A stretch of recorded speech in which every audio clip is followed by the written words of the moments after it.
I was halfway through a cold beer on my back porch when I got the call. My Uncle Jasper had passed. I hadn't seen him in years and we weren't exactly close, but apparently he'd left me something.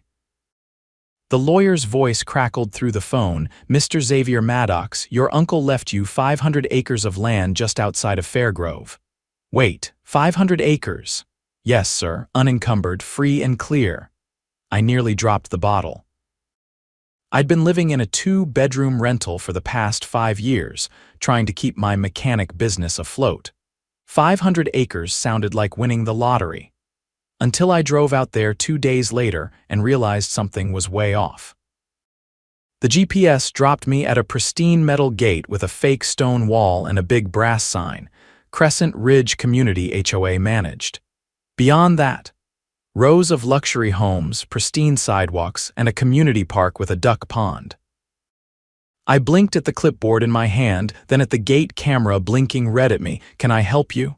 A clipped voice came from the speaker. "Yeah, I think I'm standing on my land." There was a pause, then the voice returned sharper. "This is private property, sir. If you don't leave, I'll call security." "Go ahead. Maybe they can explain why there's a whole dang subdivision built on land I just inherited." That got the gate buzzing open real fast. I parked my beat-up truck and hadn't even stepped out before she was marching across the lawn in a pastel tracksuit, sunglasses high on her head like a crown. Shoulder-length blonde helmet hair, a clipboard clutched like it was a weapon. Yep, definitely a Karen. "Excuse me," she snapped. "This area is for residents only." "I'm Xavier Maddox. I just inherited this land from Jasper Maddox. You may have heard of him." Her mouth twitched. She hesitated for a second too long. "I'm Deborah Van Holt. I'm president of the HOA here. And I find it highly unlikely that you own anything in Crescent Ridge." I pulled out the deed copy I'd printed from the county records and held it up. Her eyes scanned it, and her face went pale. "Look, there's obviously a mistake," she said quickly, adjusting her sunglasses. "This subdivision's been here for over 8 years. We've invested heavily in it: roads, utilities, landscaping. I think you're confused." "I'm not confused," I said, stepping closer. "You're all living on my land and you didn't even know it," she huffed. "We'll have our lawyer reach out. In the meantime, I'd ask you to leave. You're upsetting the community." I glanced around. A few homeowners had stepped out onto their porches, curious. One guy in a suit was whispering into his phone. "I'll leave when I'm ready," I said, then turned and walked into the middle of the street. I stood there, breathing in, letting it sink in. They built their whole HOA kingdom on my land, without even owning it, and now they were going to pay rent. The county clerk's office was quieter than I'd expected for a Monday morning. A dusty ceiling fan rattled overhead, and a woman behind the counter was tapping her keyboard with one finger at a time. I leaned against the counter, waiting while she pulled up the parcel history. "Here it is," she said, turning a screen toward me. "Parcel 82B, the entire subdivision sits on it. According to our records, it was never sold, just sat under ownership of Jasper Maddox until his death. Taxes were paid every year, too." "By who?" I asked. She clicked again. "Looks like direct payments from a trust account set up 15 years ago. Nothing changed until last month when your name was added." "So you're telling me the HOA built an entire community without buying the land?" She squinted at the screen. "Looks that way. No record of a sale, no lease agreement. Not even an easement filing." I let out a low whistle and stepped back. "Mind printing all of that for me?" She nodded. "Sure thing, but if I were you, I'd get a property attorney. This is going to get messy." I already knew it. That afternoon, I walked into the office of Carla Domings, a real estate attorney I'd worked with once years ago when a client tried to stiff me over a classic car rebuild. She had a personality like a wrecking ball and a memory like a steel trap. "Xavier Maddox," she said, waving me in without looking up. "Last I heard you were chasing down a guy who welded his ignition coil backwards." "Still the same guy," I said, taking a seat. "But now I own 500 acres under a luxury subdivision and the HOA's acting like I'm trespassing." That got her attention. She set down her pen. Sit down and explain, slowly. By the time I finished laying out the documents, maps, and tax records, she was already pulling up case law. Holy hell, she muttered. They built on top of your land without a title transfer. That's not just negligence, that's fraud. Permits, zoning, everything would have required proof of ownership. I raised an eyebrow.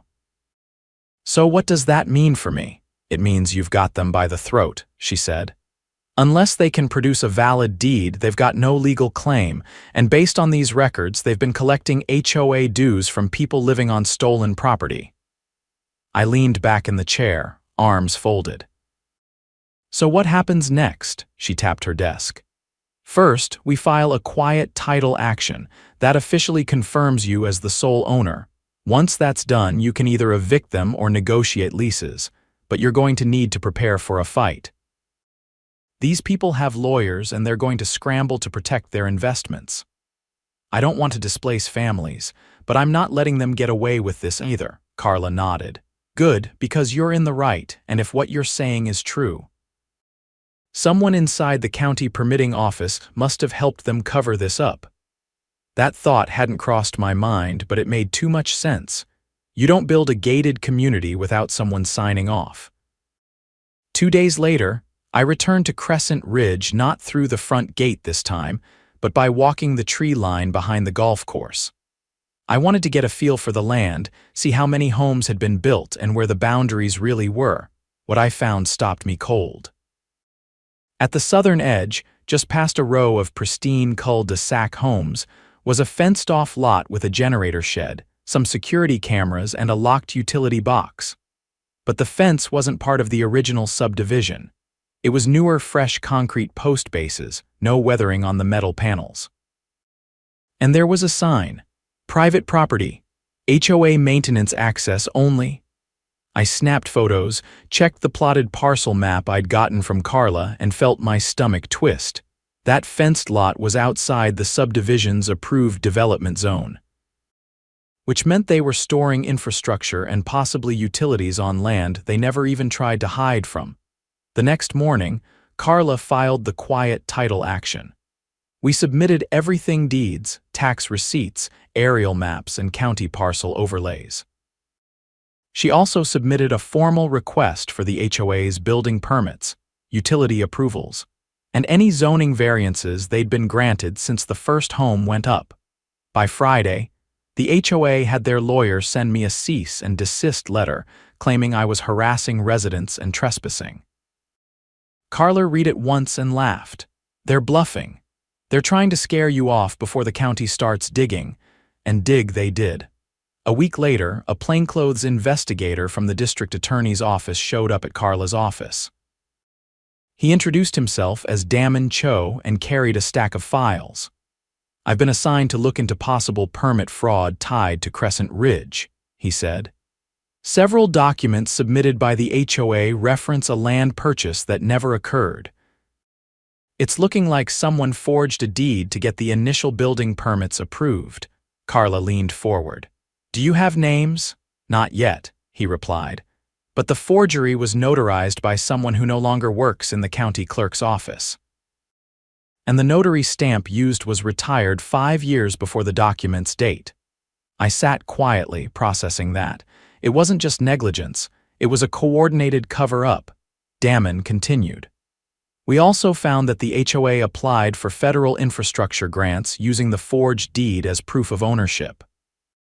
That's wire fraud. If this holds, we're looking at federal charges. Carla nodded slowly. What do you need from us? Anything that shows the HOA knowingly operated on land they didn't own. Emails, letters, meeting minutes, even witness statements from residents who were told the property was legally theirs. I stood up. I can get you a few of those. Some of them looked real uneasy when I showed up. That weekend, I hosted a barbecue, not some covert meeting, an honest-to-God cookout. I sent flyers to every home in the subdivision, inviting them to meet the landowner and hear the truth. Most ignored it, but around 20 people showed up, some out of curiosity, others out of concern. A man named Anthony, a retired firefighter, approached me by the grill. "I always thought it was weird how fast they built this place," he said. "No one ever talked about buying the land, just that it was part of a legacy development. Did you ever see a deed when you bought your lot?" He shook his head. "We were told everything was handled by the HOA's developer. We just signed mortgage papers and moved in." I glanced toward Carla, who was chatting with a young couple near the cooler. "Would you be willing to talk to the investigator?" Anthony sighed. "If I'm living on stolen land, I want it made right." "Yeah." "I'll talk."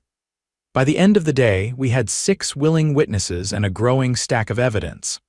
Carla compiled it all and sent it off. The next week, the bomb dropped. The district attorney filed charges against 2 former county employees, one for forgery, the other for bribery. The developer who built Crescent Ridge was indicted for wire fraud and conspiracy. And the HOA president, Deborah Van Holt, was subpoenaed for knowingly submitting false documents. Crescent Ridge went into panic mode. Residents started demanding answers. Emergency HOA meetings were called.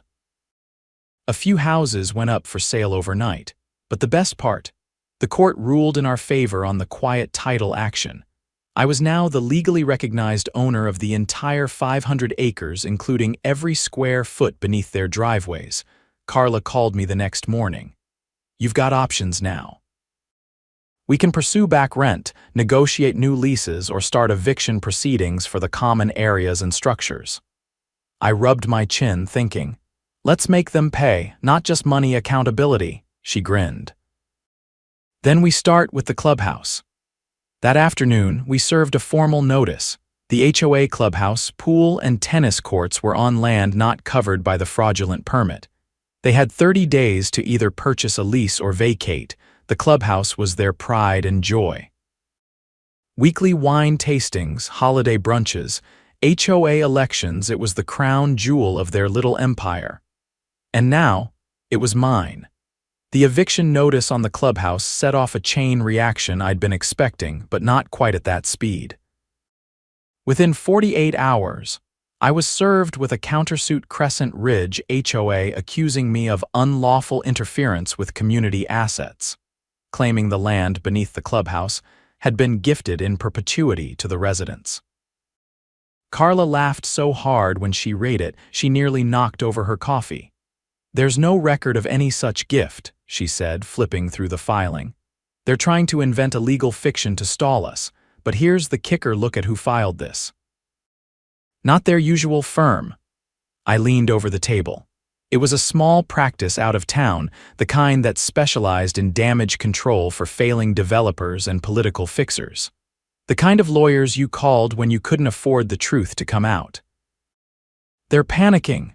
"They should be," Carla replied, "because we just got a court order granting us access to the HOA's financials for the last 10 years.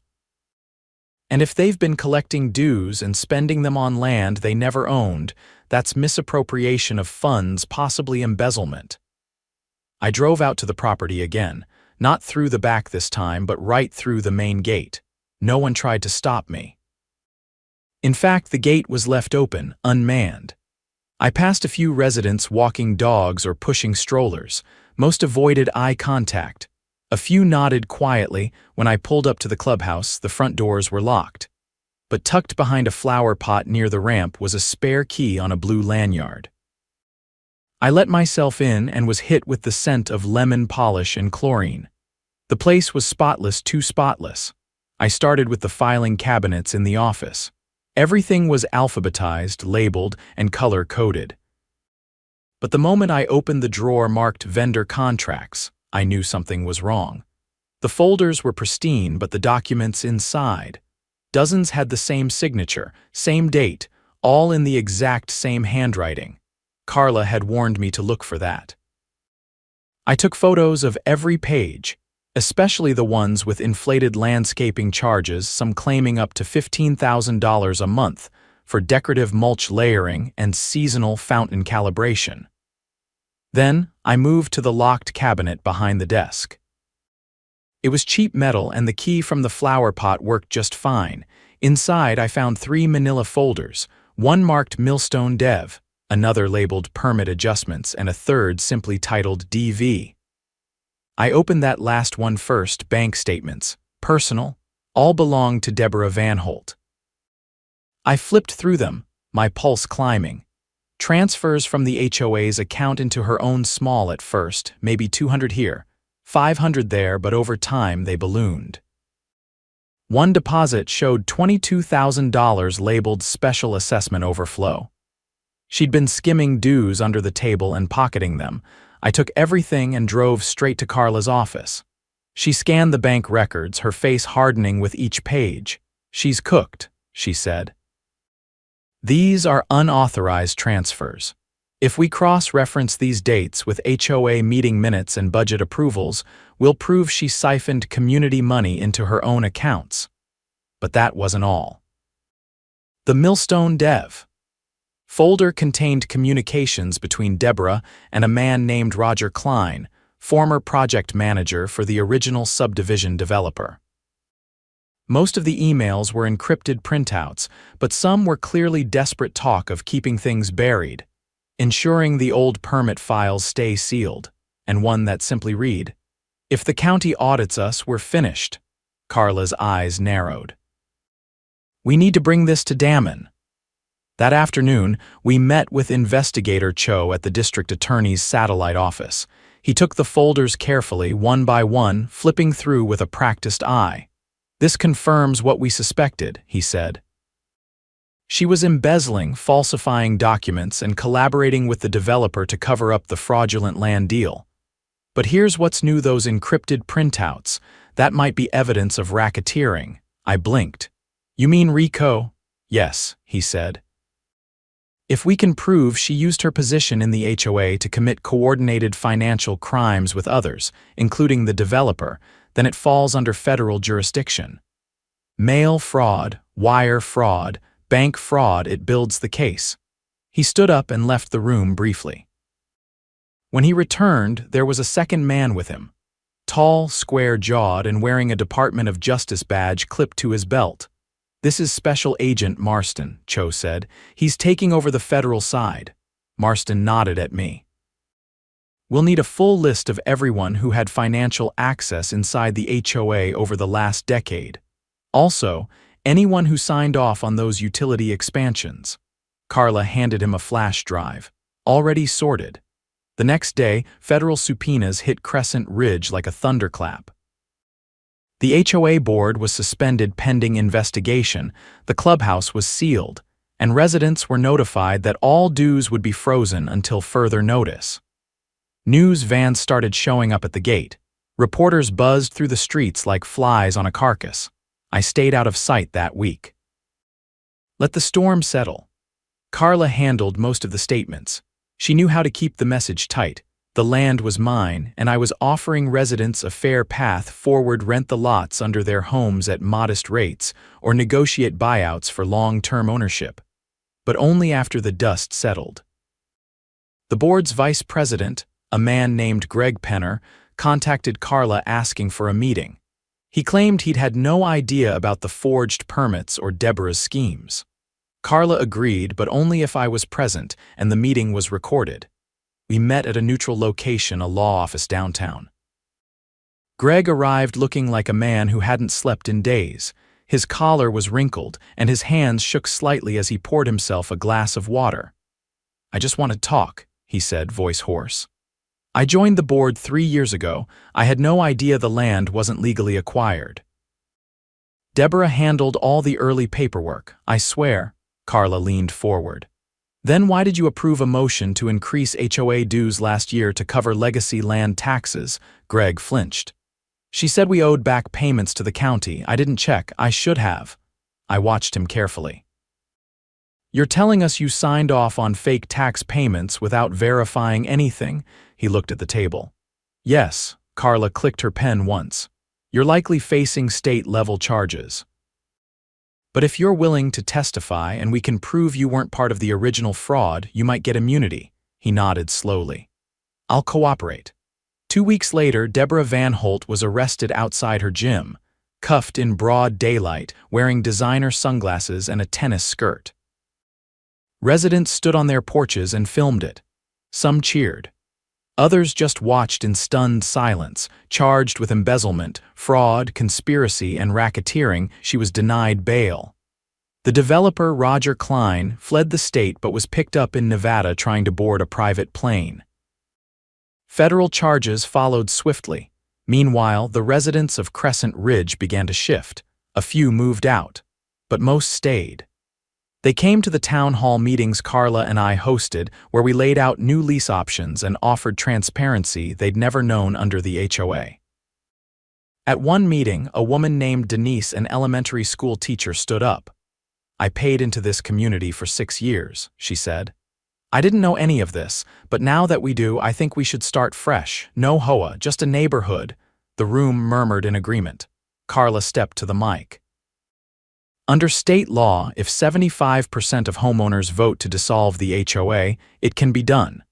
And since the HOA never had legal claim to the land, you're in a better position than most to make it happen."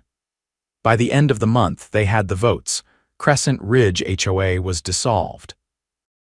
I established a land trust, managed through Carla's office, that allowed residents to lease their lots at a nominal fee while maintaining full rights to their homes. The money collected would go towards shared infrastructure, roads, water lines, and maintenance managed by a transparent community board, elected annually. No more secret meetings. No more unapproved assessments. No more Deborahs. As for me, I kept about 50 acres untouched near the North Ridge. Built a modest house with a big porch, a workshop, and enough space to finally open the custom auto garage I'd dreamed of for years. Word got around fast, and soon I had more business than I could handle. One crisp morning, I heard gravel crunch in my driveway and stepped out to find Anthony, the retired firefighter, getting out of his truck with a box under his arm. "Got something for you," he said, handing me the box. "From the residents, just a thank you." Inside was a plaque hand-carved. Xavier Maddox, the man who stood his ground. Didn't need anything flashy. That was enough. Rain tapped lightly on the tin roof of my new workshop as I sanded the edge of a custom hood panel. The scent of lacquer and steel hung in the air, but I wasn't focused on the car. My eyes kept drifting to the county assessor's envelope on the workbench. Inside was the final land valuation. My 500 acres had nearly tripled in value since the HOA scandal broke. The land trust was working. Residents were settling into the new system. But I couldn't shake the feeling that something was still brewing under the surface. That feeling found confirmation 2 days later when Carla called before sunrise. Her voice was sharper than usual, clipped and low. "Xavier, we've got a problem." "A big one." I grabbed a towel, wiped the grease from my hands, and leaned against the workbench. "What now?" The forensic audit turned up a buried expense trail. Crescent Ridge HOA was funneling money into a shell company, one that doesn't exist in any state registry. I felt my jaw tighten. "How much?" "Close to $500,000 over 7 years. They labeled the payments as contracted utility services, but there's no matching service provider, no tax ID, no contracts, just wire transfers to an offshore intermediary in the Caymans." I didn't say anything for a moment. "We're past mismanagement," she continued. "This is laundering." I dropped the hood panel onto the bench. "You alert Cho." "Already did. He's bringing in a financial crimes unit." The Dodge is expanding the case. By noon, federal agents were back on site, this time examining the HOA's former files with forensic software. Carla and I met them at a secure unit the county had set up to preserve evidence. Agent Marston was there, sleeves rolled up, a stack of freshly printed statements in hand. "Looks like Deborah and her developer friend weren't just skimming dues," he said. "They were using Crescent Ridge to wash dirty money from other real estate deals. At least 3 other subdivisions in the state have similar patterns." Carla folded her arms. "So this wasn't a one-time fraud, it's a network." "Exactly," he said, "and it gets worse. One of the email chains we decrypted mentions a payoff to a zoning inspector. The guy who signed off on the original Crescent Ridge site plan." I narrowed my eyes. "That inspector still working?" No, Marston said. He retired last year. But he took a job consulting for a private developer, one whose name keeps showing up in these shell accounts. That night, I drove out to the southern boundary of the land, beyond the last row of homes. A black SUV was parked just off the access road, engine idling. When I approached, the driver rolled down the window. It was Anthony. Had a guy come by my place this morning, he said. Didn't say much. Just asked if I'd consider selling my lot back to the HOA, told him the HOA doesn't exist anymore. I frowned. What'd he look like? Mid-50s. Armani suit, didn't get a name, left a card with no number. He handed it to me. It was white, unmarked on one side. The back had a single word embossed in silver. Millstone. I turned it over a few times. They're testing the waters. Seeing who they can intimidate or buy out before the feds close in. Anthony nodded. They picked the wrong neighborhood. The next morning, Carla and I filed an emergency petition with the county to suspend all land development permits tied to Millstone Development Group. We attached the offshore wire data, the shell company registration trail, and copies of the decrypted emails. Within 48 hours, the county commission froze Millstone's applications and issued a formal inquiry into their project history. That's when the threats started. Carla's office was broken into. Nothing stolen, just overturned furniture and a shattered window. Someone poured bleach on her files. My mailbox was ripped open and stuffed with shredded photos of my workshop. One resident found her tires slashed and a note pinned under the wiper. Stay quiet. We reported everything. Marston assigned a protection detail to Carla and had my property fitted with motion-activated trail cameras. I wasn't the kind to rattle easy, but I started sleeping with the porch lights on and a shotgun closer than usual. A week later, the break happened. Cho called just after lunch. We got him. Who? Roger Klein flipped. He cut a deal. He's naming every involved party, county officials, developers, even a city councilman who shepherded zoning changes in exchange for kickbacks. I leaned against the porch column. What's he getting? Reduced sentence, witness protection. He's scared out of his mind. Said he was told if he ever talked, they'd bury him in a foundation pour. I didn't respond right away. Cho continued. His testimony's enough to file a RICO indictment. Millstone's CEO, 2 former county employees, and a dozen contractors. We're bringing the hammer down. The first arrests came 3 days later. A dawn raid on Millstone's headquarters made the evening news executives led away in handcuffs, laptops seized, offices taped off. The photos went viral. Residents of Crescent Ridge, once wary of me, now sent sandwiches and thank you cards to Carla's office. One woman dropped off a hand-knitted quilt with the words "Truth Prevails" stitched across it. But there was one last loose thread. The utility lot at the southern edge, the one with the generator shed and security cameras. Carla had been pushing to get access for months, but the county utility board kept stonewalling, citing safety protocols and restricted infrastructure. After the indictments, those barriers vanished. When we finally got inside, escorted by federal agents, we found more than just backup generators. Behind a false wall in the shed was a narrow stairwell leading to a concrete room. Inside were rows of filing cabinets and several hard drives, all connected to a dormant local server. Marston's tech team pulled the contents within hours. The server held encrypted records, land surveys, alternate permit drafts, and a cache of internal memos from Millstone's founders.